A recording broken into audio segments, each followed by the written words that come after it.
Salut les riders! Bon, ça a fait un petit bout qu'on s'est pas parlé. Il s'est passé bien des affaires. J'ai eu fini mon build. Euh, je vais vous conter ça un peu, ce qui s'est passé. Tout allait bien jusqu'à temps que je mette cette belle grosse batterie qui est là. La 72 volts a fait un peu cramer mon moteur. En fait, ce qui s'est passé, c'est que la première ride que j'ai faite avec la 72 volts, le moteur a un peu surchauffé. Et je vais vous montrer le petit vidéo que j'ai fait l'année passée, à la fin de l'été.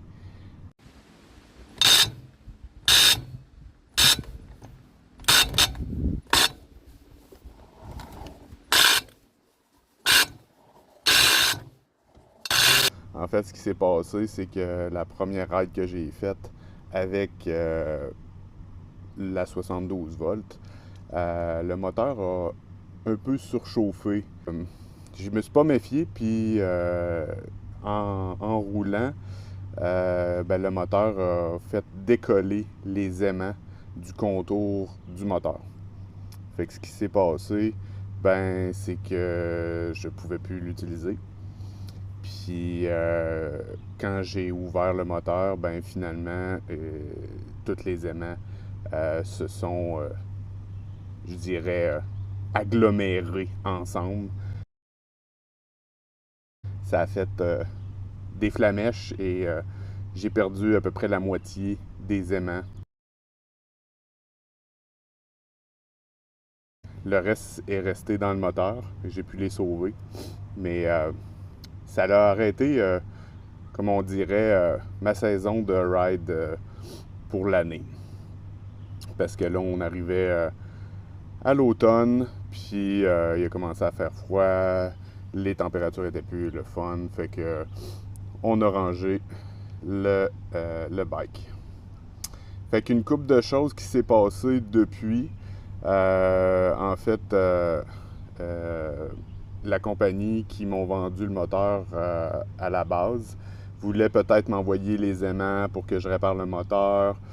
Finalement, à force de parler avec eux autres puis de voir un peu c'était quoi la meilleure solution, ils ont décidé de m'envoyer un nouveau moteur qui supposément serait plus fort.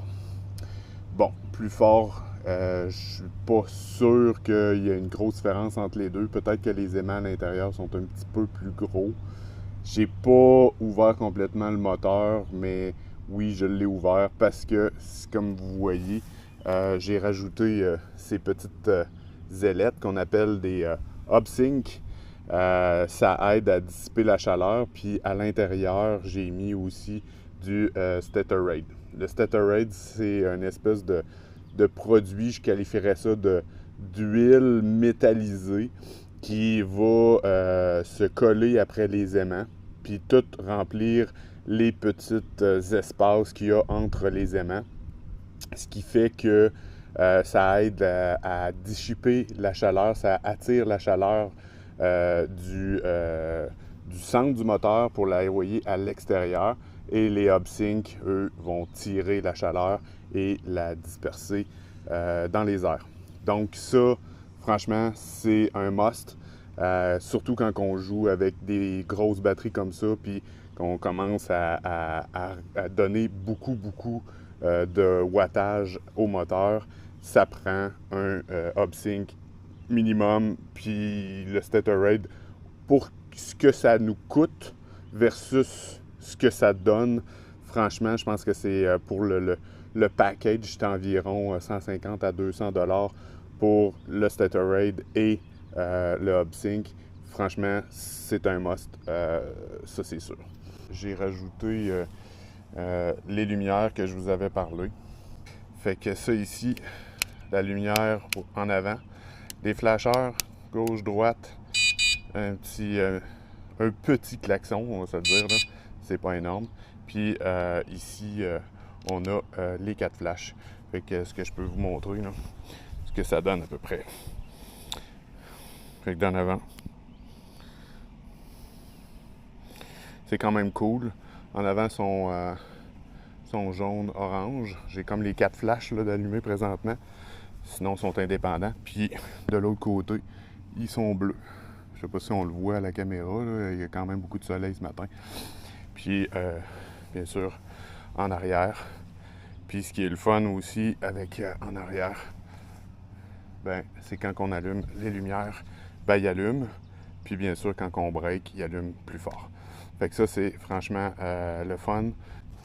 Fait qu'on va partir, on va aller faire une petite ride à matin. Il fait beau samedi matin, extraordinaire, magnifique journée. Puis on va jaser un peu de qu'est-ce qui s'en vient, parce que oui, il s'en vient des nouvelles choses. Monter un nouveau build.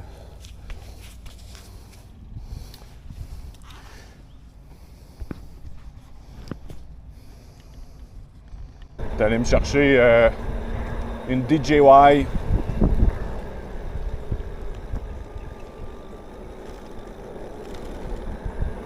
Je devrais avoir des pas mal meilleures images avec ça.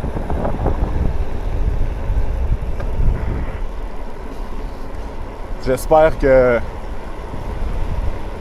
on va avoir une meilleure qualité de son aussi. J'avais beaucoup de problèmes avec mon enregistrement du son auparavant. Fait que j'espère que tout va bien aller. C'est la première fois que je l'essaye aujourd'hui, là, pour vrai, c'est la piste cyclable. Donc, on va voir comment que ça va se passer.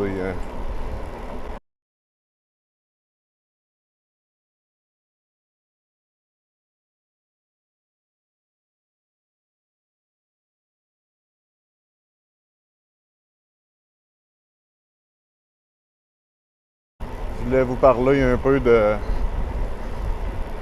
ce qui s'en vient. En fait, comme je vous disais tantôt, la compagnie a décidé finalement de m'envoyer un nouveau moteur. Fait que, automatiquement, ben, je me suis ramassé avec un moteur un peu magané, mais qui peut encore fonctionner. Fait que ce que j'ai fait, j'ai décidé de m'acheter les aimants qui me manquaient pour pouvoir remonter le moteur.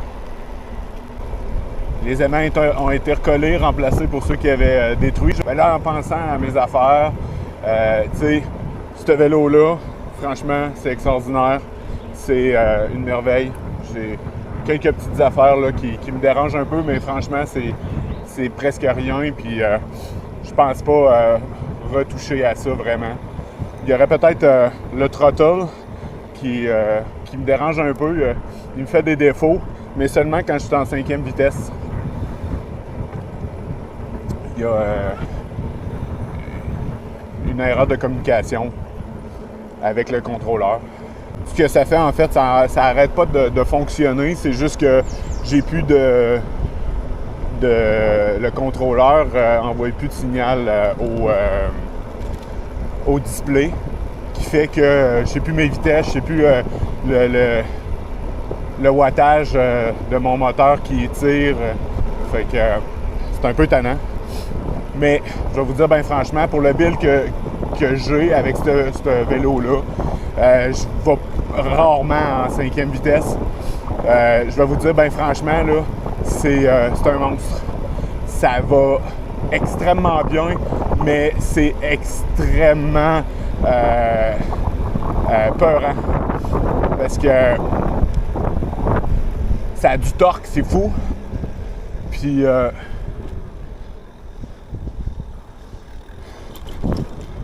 comme le vélo, il est quand même relativement léger pour le genre de puissance qu'on peut sortir de ce moteur-là.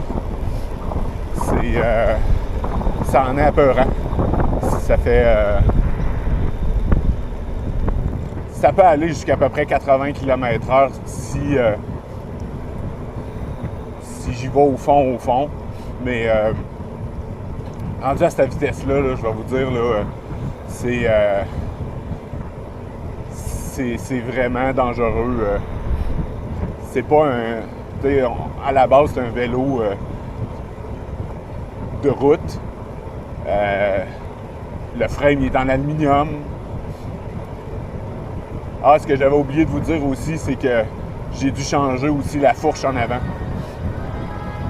J'ai acheté quelque chose qui est un petit peu plus résistant, puis avec aussi la possibilité de faire des ajustements de pression à l'intérieur. Fait que je peux, avec une pompe, rajouter ou enlever de l'air. Puis juste de base, c'est juste mieux parce que l'autre fourche que j'avais auparavant, c'était un peu cheap, on va se le dire. Là.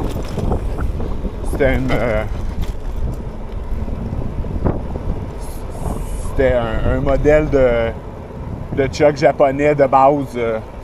Puis il y avait même un des deux contrôleurs avait des contrôleurs de préload. Là. Il avait popé. Fait que je me suis rendu compte aussi que c'est sûr qu'en rajoutant tout le poids que j'ai mis avec la batterie, avec le moteur, avec le contrôleur, il y avait un peu trop de poids, puis le devant, il s'écrasait tout le temps, puis il revenait jamais à sa position initiale. Fait que je trouvais ça un peu dangereux, là. Fait que quand on pognait une bosse, on s'approchait franchement du maximum.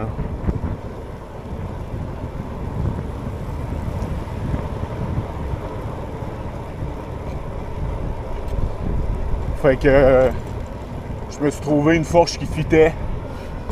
Franchement, je suis vraiment agréablement surpris pour le prix, qui est environ 300$ là, pour un chuck à vent complet, avec ajustement. C'est sûr que c'est encore du chinois. C'est pas comme si on aurait une fourche Fox qui vaut 1200, 1500$. Là. On n'est pas dans cette catégorie-là, mais quand même, on est dans une catégorie qui est franchement acceptable. Là. Du low budget, parce que depuis le début de mon aventure de remontage puis de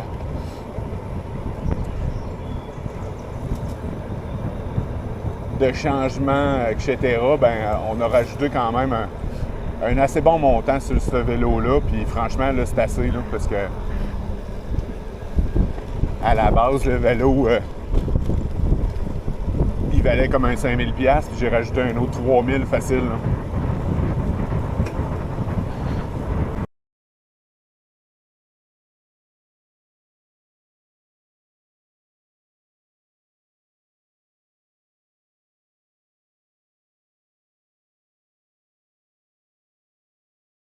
Fait que c'était quand même un assez gros budget pour un seul vélo. Là. À ce prix-là, tu peux avoir des motocross électriques comme un Surround, un Talaria ou le nouveau là, qui vient de sortir, le E-Rider Pro SS, qui se trouve être à peu près ça, là, 5000$. Là. Pas encore au Canada, par contre. Là.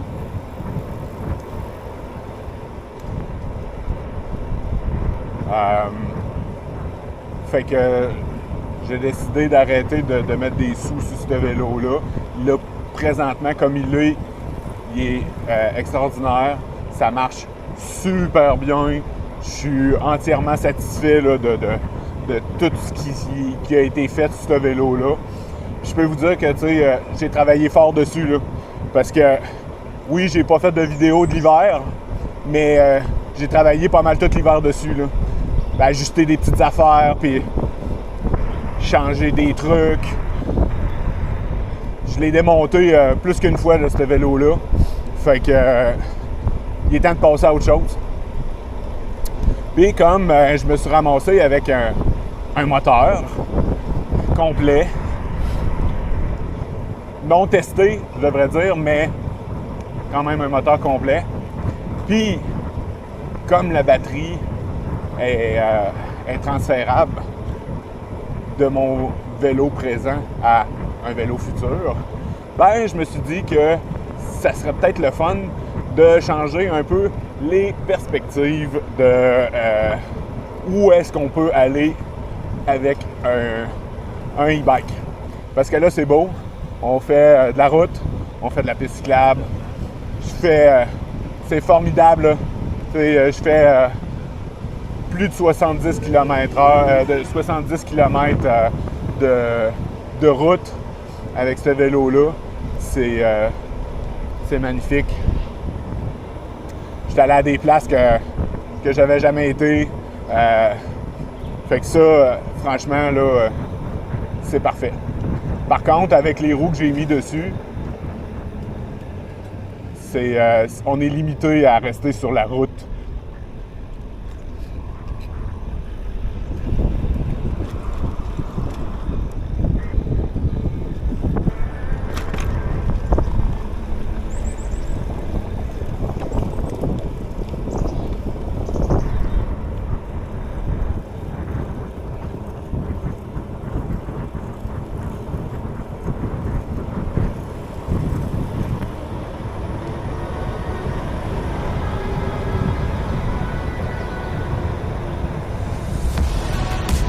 Donc, ce que j'ai décidé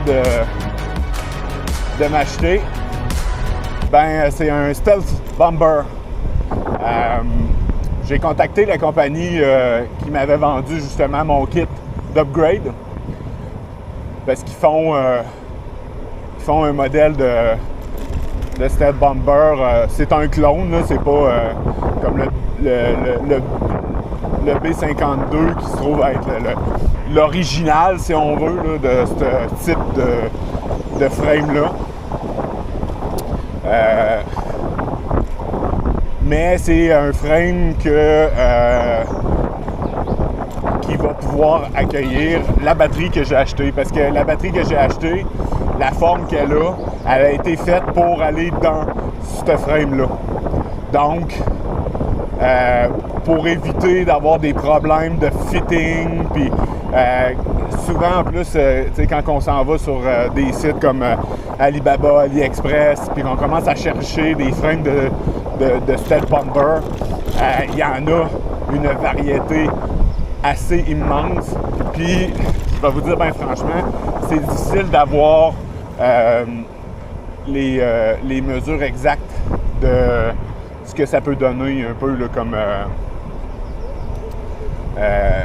grandeur de frame intérieur, l'ouverture, etc. Fait que j'ai décidé d'y aller avec de quoi de plus safe, on va dire, là.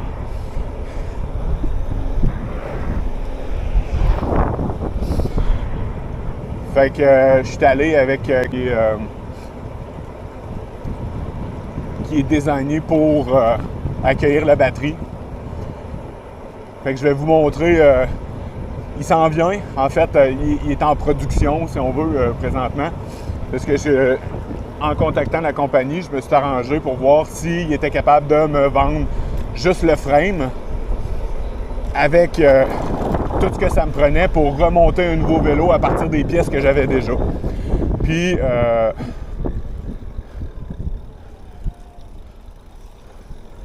la batterie, on peut la déplacer d'un à l'autre, donc ça, c'est fun. Puis aussi, ce qui est le fun, c'est que le moteur, il fit.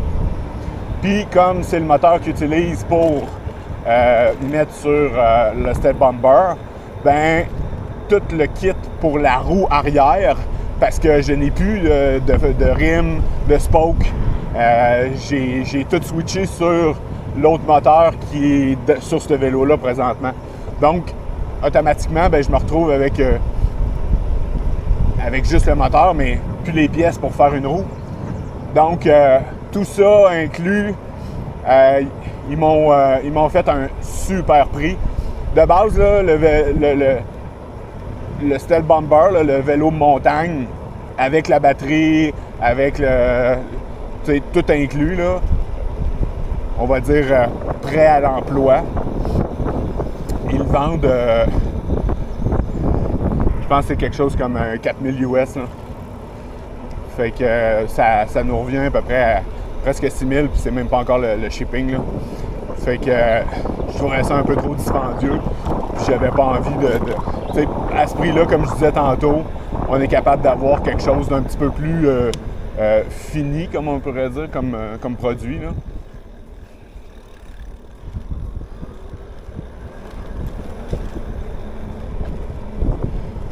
Je voulais juste comme pouvoir utiliser les pièces que j'avais pour pas... tu sais, ce qui est le fun en plus de cette build-là, ben, c'est que moi j'aime ça, pouvoir le travailler moi-même, faire les choses moi-même. Tu sais, j'étais un taponneux dans la vie, fait que c'est un projet le fun à faire, là. Fait qu'ils sont revenus avec un prix pour l'ensemble des pièces que je leur ai demandé. Fait qu'il se trouve être le frame en tant que tel. La fourche avant, qui est une fourche de vélo de montagne relativement correcte d'après ce que j'ai vu.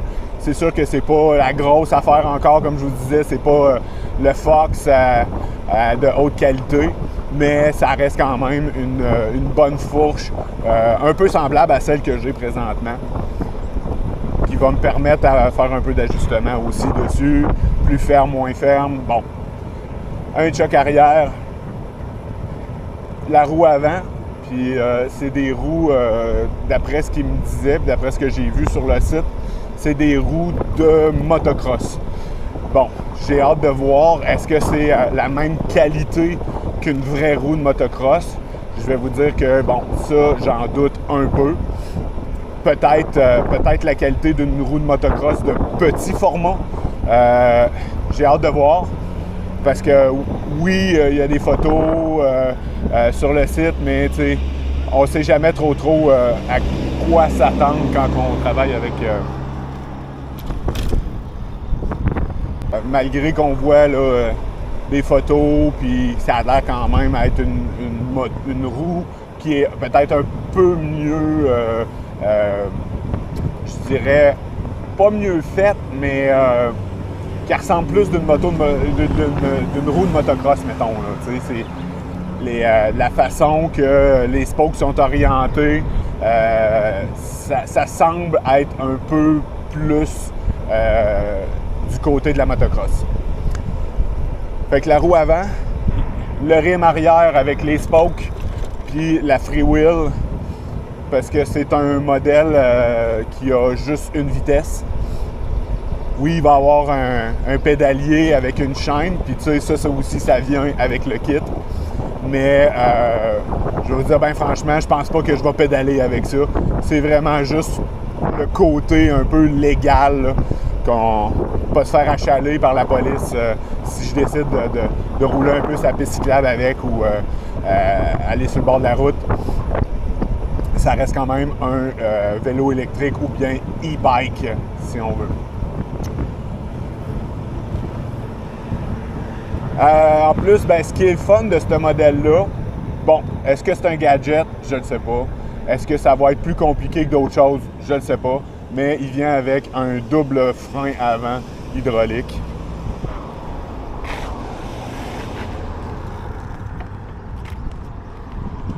Puis c'est pas du 180 mm comme sur ce vélo-là.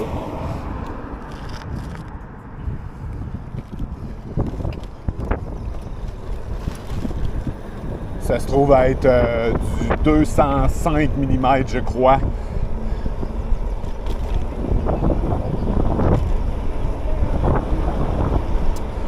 Fait que c'est quand même intéressant comme produit. Bon, il reste à voir parce que, comme je vous dis, je ne sais pas qu'est-ce que ça va donner. Comme c'est un double frein avant, mais qui va sur la même manette. Je sais pas trop, là. J'ai pas été capable de voir le mécanisme, comment il fonctionnait exactement, là. Si c'était une ligne qui part de la manette puis qui s'en va dans un tube qui est splitté en deux, ou que c'est carrément deux tubes qui partent de la manette et qui s'en vont à chacun des calipers. Ça, j'ai pas l'information. Je vais vous dire, ben franchement, j'ai pas fait ben de la trail là, dans ma vie, là, mais ça peut être intéressant comme ça peut être inutile.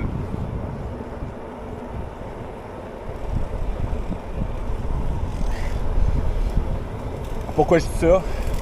Ben parce que dans le fond, je ne sais pas si je vais vraiment utiliser le break avant tant que ça.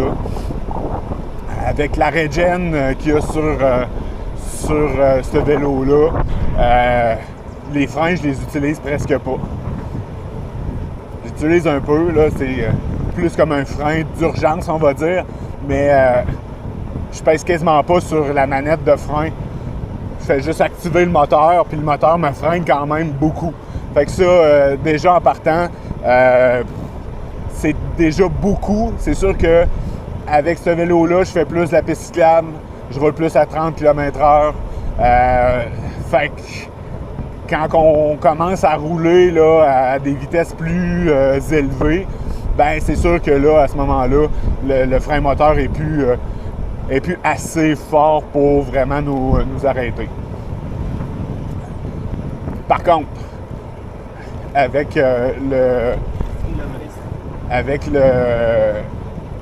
le nouveau bike, je vais aller dans les trails. Je vais le monter vraiment pour aller me promener dans les trails. Est-ce que je vais rouler plus qu'à 30?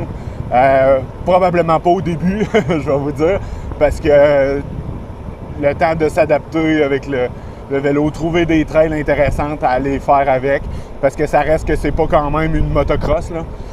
Fait que je pourrais peut-être pas aller là, partout où un motocross pourrait aller, mais chose certaine, c'est que dans mon coin, il y a de la trail en masse, il y a du bois à profusion.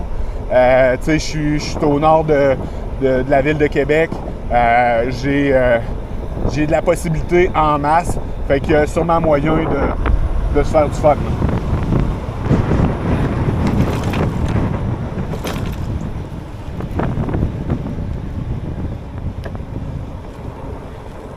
Bon. Fait que ça se peut très bien que je roule pas beaucoup plus que 30 km/h anyway. Fait qu'on va voir comment ça va se passer. Fait que ça, c'est pour le frein avant. Le frein arrière, ben, comme je vous disais, c'est un frein arrière standard, mais avec un rotor de 205 mm. Ben, d'après ce qui est écrit, est-ce que c'est ce que je vais recevoir? D'après moi, oui. Mais j'ai pas encore reçu les pièces. En réalité, j'ai commandé cette semaine qui vient de finir, en fait. Puis en passant, je l'ai acheté chez Risson Moto. Risson Motor, compagnie qui est relativement connue là, par beaucoup de e-bikers. Sont relativement reconnus aussi pour leur fiabilité puis leur réponse aux consommateurs. Franchement, ça a quand même du bon sens.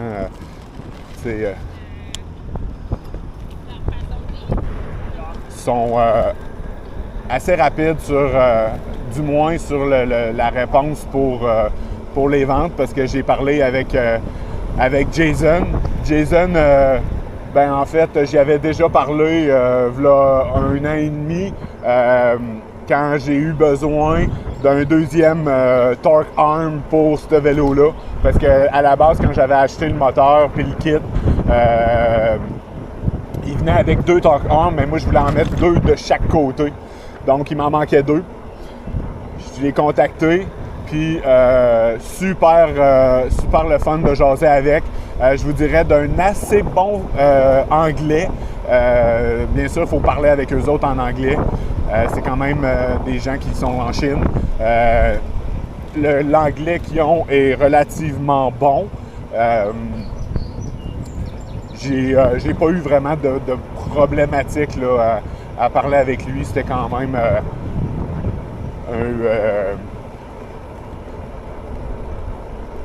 un échange quand même assez intéressant. Bien sûr, quand j'ai commencé à parler avec lui, poser des questions, savoir est-ce que c'est possible d'avoir les pièces, j'ai expliqué les pièces que moi j'avais. Puis m'a envoyé la liste des pièces qui venaient avec le bike. J'ai demandé de me donner une liste détaillée des pièces que j'allais recevoir parce que la liste de pièces qu'il m'avait envoyée à la base, c'était la liste de pièces complète du e-bike, du Stealth Bomber. Et je lui ai demandé de m'envoyer une liste un peu plus détaillée pour savoir exactement, là, avant d'acheter, qu'est-ce que j'allais recevoir. Puis il a été super smart. On a parlé plusieurs temps. En réalité, le moteur, c'est pas tout à fait le même moteur qu'ils mettent sur leur vélo. En réalité, je vous dirais que c'est le même moteur, mais en fait, c'est plus une question c'est le drop-out qu'on appelle, là. C'est où est-ce que le shaft là, du moteur qui va se pogner sur le swing arm du vélo, qui est un peu plus grand sur le mien que celui qu'ils mettent dans le build habituel. Moi, ce que j'ai sur mon moteur, c'est un 175 mm drop-out, tandis que les autres, ce qu'ils mettent, c'est environ un 155 si je ne me trompe pas. Donc, le 155 qui se trouve à être, bien sûr, plus petit. Par contre, ce qui est le fun avec le swing arm qui vient avec le frame, c'est qu'ils ont un torque arm intégré, si on veut, intégré / amovible qui vient avec. Puis ça nous permet de pouvoir changer le torque arm de position qui se trouve habituellement à l'intérieur du swing arm. Mais comme il m'a dit, il y avait possibilité de prendre ces deux braquettes-là puis de les mettre à l'extérieur du frame. Puis à ce moment-là, ben là, on venait de chercher là, une clairance là, pratiquement équivalente à ce que j'ai de besoin. Ce qui se trouve à être, ce qu'il m'a dit, c'est 170 mm de drop-out qui allait sans les torque arms si on les mettait à l'extérieur. Donc l'intérieur du swing arm. En passant, le swing arm, c'est l'arrière qui tient la roue puis qui va bouger, qui va aller faire le mouvement avec le choc arrière.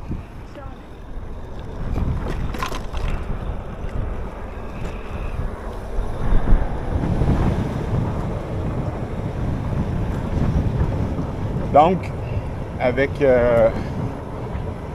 ça, moi, en réalité, j'ai mesuré le mien, puis j'ai 170 pile flush, mais c'est sûr qu'il faut que je me mette des spacers pour, du moins, en tout cas, du côté où est-ce que le fil qui sort du moteur pour les hall sensors, puis les phases du moteur pour pouvoir le protéger, pour pas qu'il soit trop coincé. Donc, je suis obligé de me mettre des spacers là, qui va être probablement environ probablement un peu moins qu'un centimètre là, d'épais. J'ai pas calculé, là, il va falloir que je fasse du fitting un peu. Puis en tout, finalement, ça va peut-être être obligé d'écartiller un peu, là, de forcer un peu, si on veut, l'entrée du moteur dans le swing arm. Mais comme c'est un frame en acier, ça me fait pas bien peur là, de stretch un peu là, le swing arm. La façon qu'il est construit, il est capable d'en prendre. Puis c'est pas... une fois que le moteur qui est en place et qui est bottelé là, ça change plus grand-chose, là, qu'il soit un peu écartillé, là. Je l'ai vu sur d'autres vidéos de d'autres mondes qui font des builds. Ils étirent un peu, puis ça fit, puis c'est pas très grave, là. Le contrôleur que j'ai décidé de prendre cette fois-ci. Donc, le phare driver, c'est... il y a une multitude de variétés de fall driver, différents types de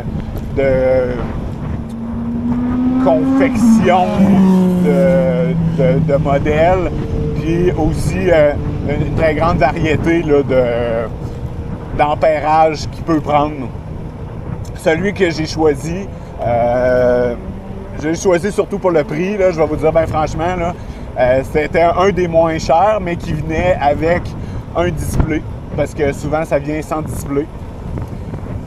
C'est quand même un peu moins friendly user, on va dire, que le Sabaton, qui va venir avec souvent dans un kit. Puis que, tu sais, c'est pratiquement plug and play là, pour l'ensemble du setup du contrôleur. Tandis que, bon, le Fall Driver, ben plus d'options, mais un peu plus compliqué parce que ben il faut que tu fasses toi-même un peu ta couette avec tes connecteurs toi-même parce que c'est un peu moins plug and play. Cela dit, je vais avoir plus de possibilités au niveau des settings que je vais pouvoir faire avec. En plus, c'est un contrôleur qui vient avec qu'il appelle l'auto-learning, qui se trouve à être un peu l'apprentissage du contrôleur vers ton moteur, qui est plus adéquat si on veut faire un setup rapide, si on veut. Là, il vient avec la possibilité de faire ça très facilement.